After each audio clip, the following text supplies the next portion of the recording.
नमस्कार, आप देख रहे हैं युग करवट न्यूज और आपके साथ मैं हूं शोभा भारती। पेश है आज का हमारा न्यूज बुलेटिन। आइए नजर डालते हैं आज के हेडलाइंस पर।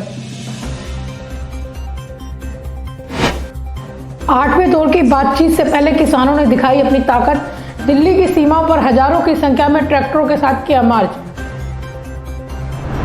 सरकारी सहायता के चेक देने गए केंद्रीय मंत्री वीके सिंह से मुरादनगर हादसे के मृतकों के परिजनों ने पूछा, नगर पालिका चेयरमैन के खिलाफ कब होगी कार्रवाई। किसान आंदोलन को लेकर सुप्रीम कोर्ट ने फिर जताई चिंता। सरकार से पूछा, आंदोलन के दौरान क्या कोरोना नियमों का पालन हो रहा है। अगर भाजपा महानगर अध्यक्ष हेड कांस्टेबलों को बैज लगाकर प्रमोट करे तो क्या कहेंगे। मुरादाबाद में भाजपा महानगर अध्यक्ष ने सिपाही से हेड कांस्टेबल बने जवानों को लगाया बैज। बिल्डर की मनमानी से परेशान है राजेंद्र नगर की एक बिल्डिंग के रेजिडेंट्स। बरसात के पानी से पार्किंग और लिफ्ट पूरी तरह लबालब, कभी भी हो सकती है कोई घटना। गुरुवार को किसानों ने पूर्व घोषणा के तहत दिल्ली के बॉर्डर से लेकर विभिन्न स्थानों तक ट्रैक्टर मार्च निकाला। किसानों ने चेतावनी दी है कि अगर 8 जनवरी को भी बैठक में कोई नतीजा नहीं निकला तो वह कृषि कानूनों की प्रतियां जलाएंगे और 26 जनवरी को गणतंत्र दिवस पर ट्रैक्टर परेड भी निकालेंगे। 26 जनवरी की ट्रैक्टर परेड के लिए किसानों द्वारा बड़े स्तर पर तैयारियां की जा रही हैं। 9 जनवरी से हरियाणा में किसान घर घर जाकर ट्रैक्टर मार्च के लिए संपर्क अभियान चलाएंगे। ट्रैक्टर मार्च को देखते हुए पुलिस और अर्धसैनिक बलों की तैनाती दिल्ली के बॉर्डर पर की गई थी।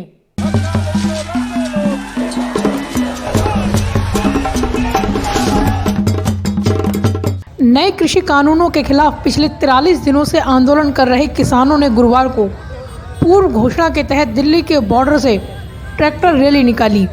8 जनवरी को किसानों की 9वें दौर की बातचीत होनी है। उससे पहले ही किसानों ने ट्रैक्टर मार्च निकालकर बड़ा प्रदर्शन किया। किसानों ने ऐलान किया है कि अगर 8 जनवरी की भी बैठक से हल नहीं निकला तो 9 जनवरी को कृषि कानून की कॉपी जलाई जाएंगी।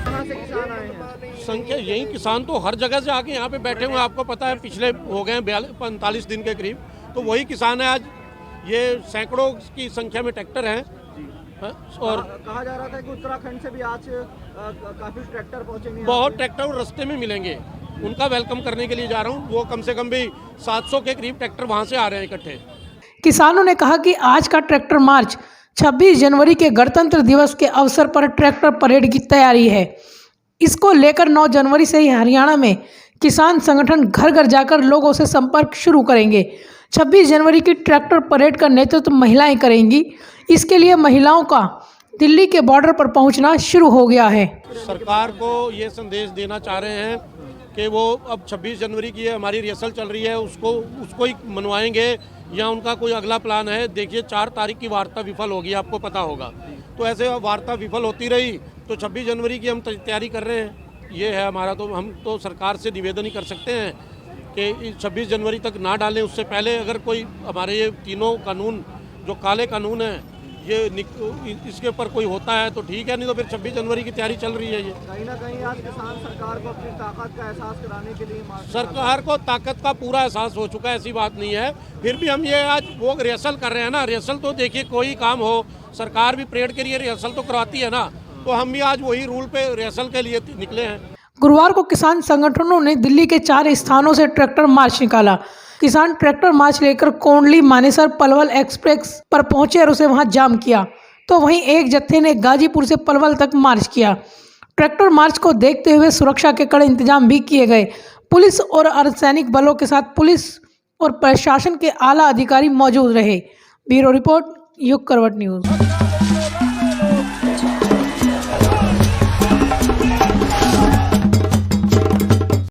सुप्रीम कोर्ट ने किसान आंदोलन में कोरोना हालत को लेकर चिंता जताते हुए केंद्र से पूछा है कि आंदोलन के दौरान कोरोना नियमों का पालन किया जा सकता है। गुरुवार को निजामुद्दीन मरकज में बड़ी संख्या में लोगों को एकत्रित होने की अनुमति देने को लेकर दायर जनहित याचिका पर सुनवाई चल रही थी। इस दौरान chief justice of India S.A. Bobde ने केंद्र से पूछा है कि क्या मरकज की घटना से कोई सबक सीखा गया है। किसान आंदोलन में कोरोना बचाव को लेकर क्या एहतियाती कदम उठाए जा रहे हैं। इस मामले में सुप्रीम कोर्ट ने 2 हफ्ते के अंदर जवाब मांगा है। किसान आंदोलन में कोरोना के हालात को लेकर सुप्रीम कोर्ट ने चिंता जताई है। सुप्रीम कोर्ट ने केंद्र से पूछा, क्या किसान आंदोलन में कोरोना को लेकर नियमों का पालन किया जा सकता है। Chief justice of India S.A. Bobde ने कहा कि हमें नहीं पता कि किसान कोविड से सुरक्षित हैं या नहीं। अगर नियमों का पालन नहीं किया गया तो तबलीगी जमात की तरह ही दिक्कत हो सकती है।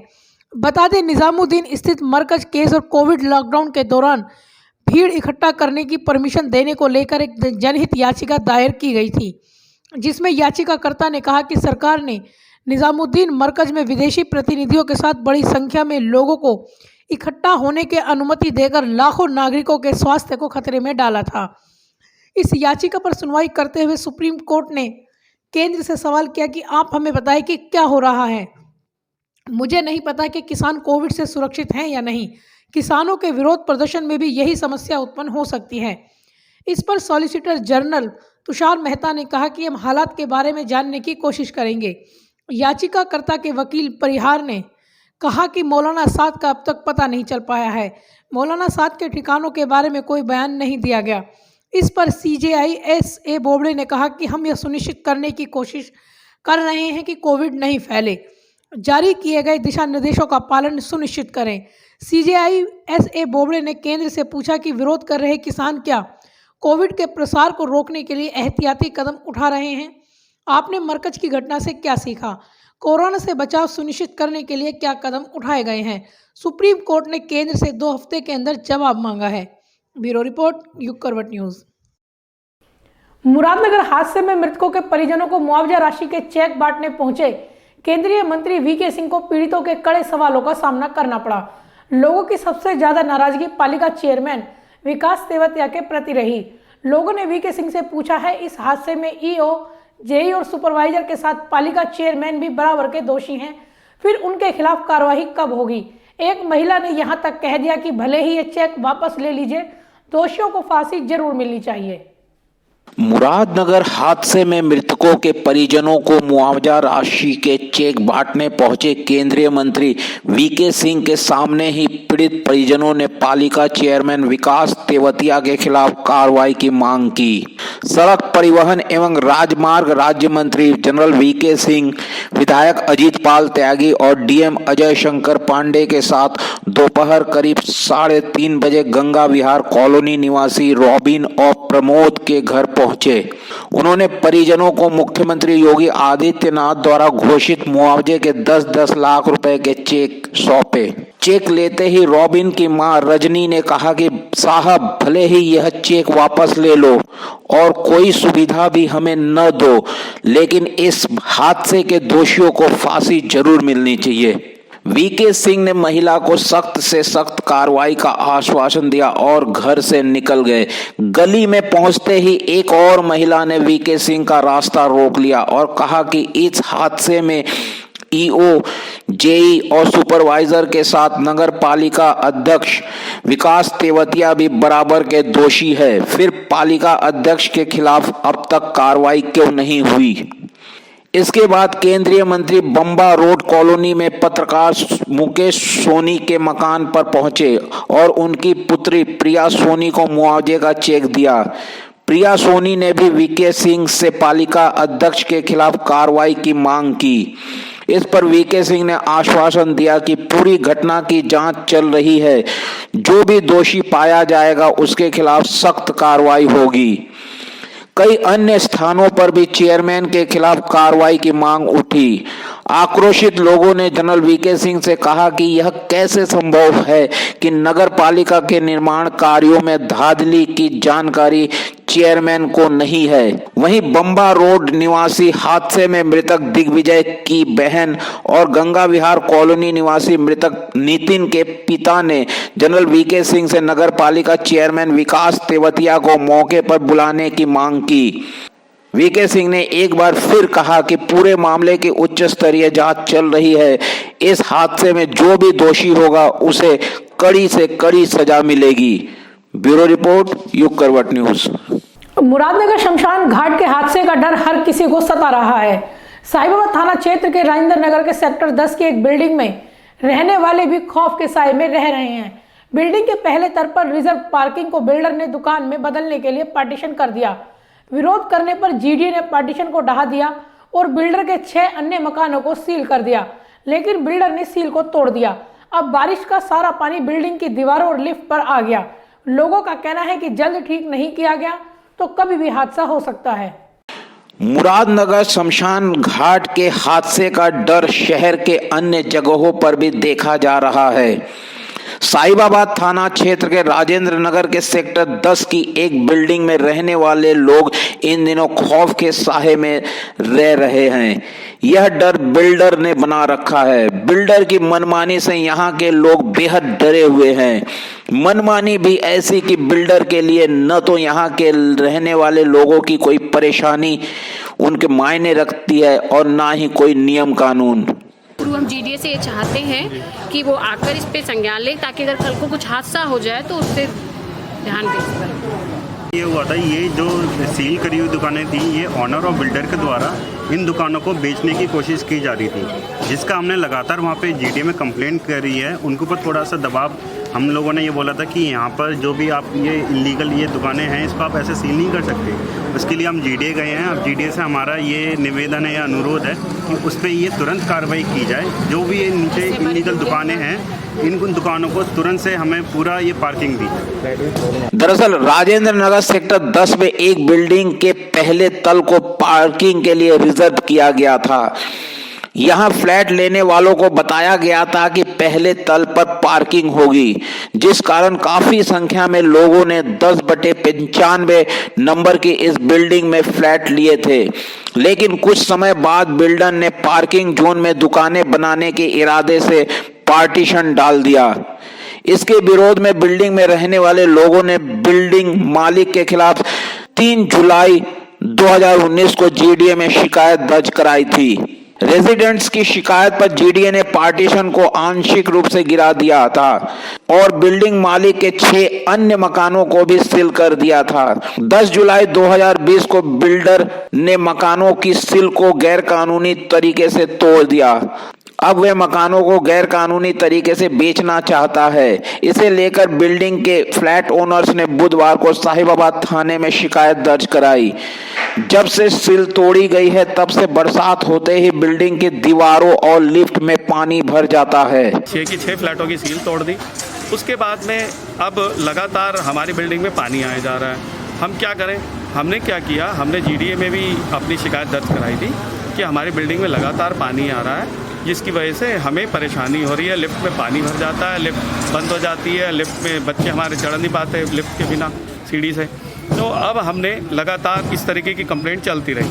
हमने अब जा कर के ये देखा कि संडे को 3 तारीख को जो मुरादनगर में हादसा हुआ है वो बहुत ही भयानक हादसा हुआ जिसमें 22 लोग मर गए। हम लोगों को भी ऐसा लगा कहीं ऐसा ना हो जाए हमारे साथ भी ऐसी कोई दुर्घटना घट जाए, जिसकी वजह से हम लोग थोड़ा जागरूक हुए। इकट्ठे होकर के हमने अब अपना ये देखा कि यहाँ फिर लिफ्ट में पानी भर रहा है बरसात आने की वजह से, तो हमने अपना ये नीचे एक पाइप दबा हुआ है। ये बताया गया हमें कि यहाँ नीचे एक पाइप दबा हुआ है जिसकी वजह से सारा पानी लिफ्ट में अंदर आ जाता है और पीछे तो हमारी पार्किंग में भी पानी भर जाता था। तो अब हमने वो पाइप ढूंढने के लिए यहाँ से अब तोड़ा ताड़ी की है, जिससे थोड़ा पाइप हमें नज़र आएगा। अब उसको रिपेयर कराएंगे और हम अपना सुख शांति से रहेंगे। बिल्डिंग में रहने वाले लोगों ने पार्किंग वाले हिस्से को तोड़कर उस पाइपलाइन को ढूंढने का काम शुरू किया, जिससे पानी लीक हो रहा है।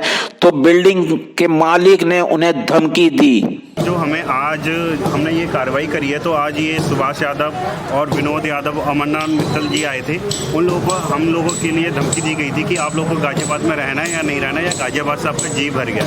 तो हम लोग को थोड़ा डर सा है कि वो लोग थोड़ा दबंग टाइप के हैं और हम लोग सीधे साधे पढ़े लिखे हैं, तो हम थोड़ी फैमिली वाले हैं। तो हम लोग को डर है कि इस चीज़ से हमें पुलिस से सुरक्षा दी जाए हमारे परिवार को। बिल्डिंग में रहने वाले लोगों ने बिल्डर के खिलाफ साहिबाबाद थाने में शिकायत दर्ज कराई है। पुलिस अब इस मामले की जांच कर रही है। ब्यूरो रिपोर्ट, युग करवट न्यूज।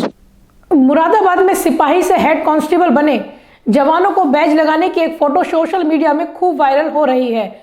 दरअसल पुलिस विभाग में प्रमोशन होने पर वरिष्ठ अधिकारी ही बैज लगाकर प्रमोट करते हैं, लेकिन मुरादाबाद में बीजेपी की नगर अध्यक्ष ने हेड कांस्टेबल को बैज लगाया।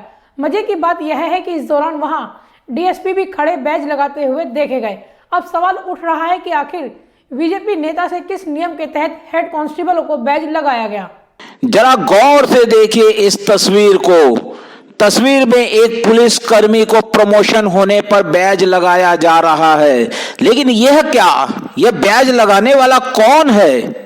जी हां, यह कोई पुलिस अधिकारी नहीं है। हम आपको बताते हैं कि यह शख्स कौन है। यह शख्स है मुरादाबाद के बीजेपी महानगर अध्यक्ष धर्मेंद्र मिश्रा। जनाब की पुलिस वालों से इतनी दोस्ती बढ़ गई है कि सिपाही से लेकर हेड कांस्टेबल बने जवानों को प्रमोशन का बैज लगा रहे हैं, जबकि यह बैज पुलिस अधिकारियों को लगाना होता है। नेताजी के बगल में खड़े ये शख्स है मुरादाबाद के डीएसपी दरवेश कुमार। अपनी वर्दी की गरिमा भूलकर डीएसपी साहब बीजेपी के नेता के साथ खड़े होकर हेड कांस्टेबल को बैज लगाकर हंसी हंसी फोटो खिंचवा रहे हैं। दरअसल मुरादाबाद पुलिस लाइंस में सिपाही से हेड कांस्टेबल बने जवानों को बैज लगाने का कार्यक्रम रखा गया था। इस बीच बीजेपी महानगर अध्यक्ष धर्मेंद्र मिश्रा भी इस कार्यक्रम में पहुंच गए। वहां पहुंचने पर पुलिस अधिकारियों ने उनसे हेड कांस्टेबल को बैज लगाने को कहा तो जनाब एक पल में इसके लिए राजी हो गए। अब तो भला कोई यह क्यों न कहे कि योगी राज में पुलिस का राजनीतिकरण हो गया है या फिर राजनीति में पुलिस आ गई है। सवाल जायज है और इसका उत्तर मिलना भी चाहिए। ब्यूरो रिपोर्ट, युग करवट न्यूज। गुरुवार को उत्तर प्रदेश के बदायूं में एक आंगनबाड़ी सहायिका के साथ निर्भया जैसी हैवानियत किए जाने को लेकर गीतांजलि वेलफेयर एजुकेशन समिति ने यूपी के सीएम के नाम ज्ञापन सौंपा। महिलाओं ने मांग की है कि आरोपियों को उन्हें सौंप दिया जाए ताकि वे खुद ऐसे हैवानों को सजा दे सके और फिर से कोई ऐसी हिमाकत करने की ना सोच सके। उत्तर प्रदेश के बदायूं जिले में एक आंगनबाड़ी सहायिका के साथ सामूहिक बलात्कार के साथ हैवानियत करने की घटना को लेकर महिला संगठनों ने कड़ी निंदा की है।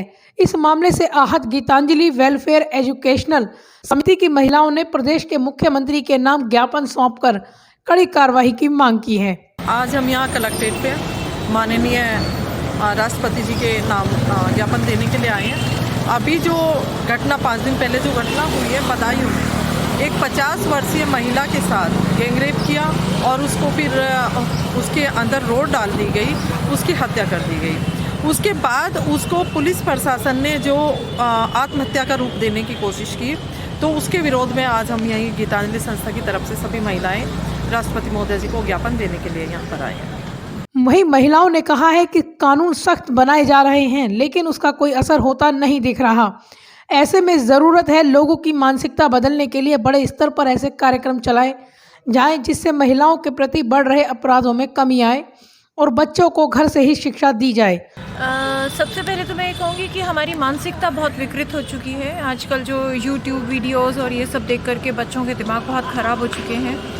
तो एक तो हमें पालन पोषण में चेंज लाना होगा और डेफिनेटली प्रशासन अगर एग्जाम्पल सेट नहीं करेगा बहुत जल्दी जो कि हो भी रहे हैं, लेकिन और भी जल्दी इन एग्जाम्पल्स को सेट करने की ज़रूरत है ताकि जो मानसिकता है वो बदले, और मानसिकता बदलेगी तो डेफिनेटली अपराध भी रुकेगा। देखो बदायूं की और जितनी भी घटनाएं हैं, रेप की घटनाएं बढ़ रही हैं, इस पर सबसे ज़्यादा ध्यान देने की ज़रूरत है। आखिर क्या रीज़न है कितनी घटनाएं बढ़ रही हैं? अगर आप देखें कोर्ट में, कानून में इतनी ज़्यादा स्ट्रिक्ट सज़ा हो गई है तभी भी बढ़ रही है। अगर ये घटनाएं क्यों बढ़ रही हैं, समाज को इस विषय पे ज़्यादा ध्यान देने की ज़रूरत है। क्या आप खुद एक वकील हैं, क्या आपको नहीं लगता कि ऐसे मामलों में न्याय मिलने में देरी होती है? वो पहले होता था। अभी जब दिल्ली वाला दामिनी मर्डर केस आया था उसके बाद फास्ट ट्रैक कोर्ट की स्थापना की गई। फास्ट ट्रैक कोर्ट की स्थापना करने का इंटेंशन ये था कि जल्द से जल्द मुकदमों का निस्तारण हो और उनको जल्द से जल्द सज़ा दी जाए। लेकिन मेंटलिटी बढ़ती जा रही है, हर कुछ करके देख लिया, फांसी की सज़ा तक की भी डिमांड होने के बाद भी अभी भी आप इम्प्रीजमेंट की बात करो तो उनको कठोर से कठोर कारावास दिया जाता है। कठोर से कठोर घटनाएं अगर हो रही हैं इस तरह की। अब ये एक आंगनबाड़ी वाली महिला जो कि 50 साल की उम्र की है, आप इससे क्या समझते हैं? तो 50 साल की महिला के साथ अगर आप रेप कर रहे हो तो आपकी मानसिकता कितनी गिर चुकी है। तो ठीक है, अगर आप इसमें सज़ा की बात कर रहे हैं और जल्द से जल्द डिमांड करते हैं कि जल्द से जल्द हो, तो होना चाहिए। बहुत सारी कोर्ट 1.5 दिन में, 7 दिन में डिसाइड हुआ है, मुकदमे डिसाइड हुए हैं, इसमें कानून की कोई कमी नहीं। लेकिन अब हमें थोड़ी मानसिकता और समाज की विचारधारा बदलने की जरूरत है। ज्ञापन देने पहुंची महिलाओं ने मांग की है कि ऐसी घटनाओं के दोषियों को उन्हें सौंप दिया जाए ताकि वह उन्हें कठोर सजा दे, जिससे इस तरह की घटनाएं करने में भी लोग डरें। महिलाओं ने मुरादनगर शमशान घाट हादसे को लेकर भी संवेदनाएं व्यक्त की। ब्यूरो रिपोर्ट, युग करवट न्यूज। अयोध्या में श्री राम मंदिर के लिए विश्व हिंदू परिषद मकर संक्रांति से घर घर जाकर धन संग्रह का अभियान चलाएगी। इस दौरान घर घर श्री राम मंदिर का चित्र भी दिया जाएगा। यह अभियान माघ मेले तक चलेगा। विहिप नेता और श्री राम जन्मभूमि तीर्थ क्षेत्र न्यास के महासचिव चंपत राय का कहना है कि रोज 1000 से 1200 ट्रांजैक्शन हो रहे हैं। लोग दिल खोलकर श्री राम मंदिर के लिए धन दे रहे हैं। लोगों से मिले धन से ही श्री राम मंदिर बनाया जा रहा है। श्री राम जन्मभूमि तीर्थ क्षेत्र न्यास के महासचिव और विश्व हिंदू परिषद के उपाध्यक्ष चंपत राय का कहना है कि अयोध्या का प्रस्तावित श्री राम जन्मभूमि मंदिर जनता के आर्थिक सहयोग से ही निर्मित होगा।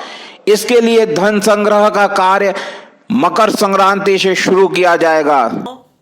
अयोध्या में भगवान श्री राम की जन्मभूमि पर मंदिर बनने का हिंदू समाज का ये सपना 500 साल की सतत लड़ाई के पश्चात पूरा होने जा रहा है। इस मंदिर को, इस जमीन को प्राप्त करने के लिए लाखों लोगों ने जीवन में कष्ट सहा है, बलिदान दिया है। इसलिए आज आवश्यक है कि करोड़ों हाथों से, करोड़ों घरों के सहयोग से ये मंदिर बने। भारत सरकार ने इस मंदिर निर्माण के लिए श्री राम जन्मभूमि तीर्थ क्षेत्र के नाम से एक ट्रस्ट का गठन किया है। इस ट्रस्ट की ओर से सारे देश में जनसंपर्क अभियान चलाया जाएगा। मकर संक्रांति से माघ पूर्णिमा, रविदास जयंती 27 फरवरी तक। चंपत राय के अनुसार सर्वोच्च न्यायालय के निर्णय आने के बाद मार्च में ही ट्रस्ट का बैंक खाता खुलवा लिया गया था। इसमें प्रतिदिन 1000 से 1200 तक ट्रांजैक्शन हो रहे हैं। देश के आम लोगों से भी धन संग्रह के लिए कूपन बनाया जा रहा है ताकि सभी लोग श्री राम जन्मभूमि मंदिर के निर्माण में अपना योगदान कर सके। माघ मेले तक मंदिर के लिए धन संग्रह किया जाएगा। इस दौरान घर घर जाकर कार्यकर्ता राम मंदिर के चित्र को भी बांटेंगे। कार्यकर्ता आपके घर आएंगे, 10 रुपया, 100 रुपया और 1000 रुपए के कूपन लेकर आएंगे। जो अधिक धनराशि देने के पात्र हैं, भगवान की कृपा जिनको मिली है, उनके लिए रसीदें होंगी। चेक और ड्राफ्ट के माध्यम से भी पैसा दिया जा सकता है। जितने भी चेक और ड्राफ्ट बनेंगे वो श्री राम जन्मभूमि तीर्थ क्षेत्र के नाम से बनेंगे। अधिक राशि में धन देने वालों के लिए धारा 80G के अंतर्गत 50% आयकर में छूट का प्रावधान भारत सरकार के आयकर विभाग ने राम जन्मभूमि तीर्थ क्षेत्र को प्रदान किया है, अर्थात उन्हें ये सुविधा प्राप्त होगी। विश्व हिंदू परिषद ने नई पीढ़ी को इस मंदिर के इतिहास की सच्चाइयों से अवगत कराने की योजना भी बनाई है। लार्सन एंड टुब्रो ही मंदिर का निर्माण कर रही है, जबकि निर्माता कंपनी को सलाह देने का काम टाटा कंसल्टेंसी सर्विसेज कर रही है। ब्यूरो रिपोर्ट, युग करवट न्यूज।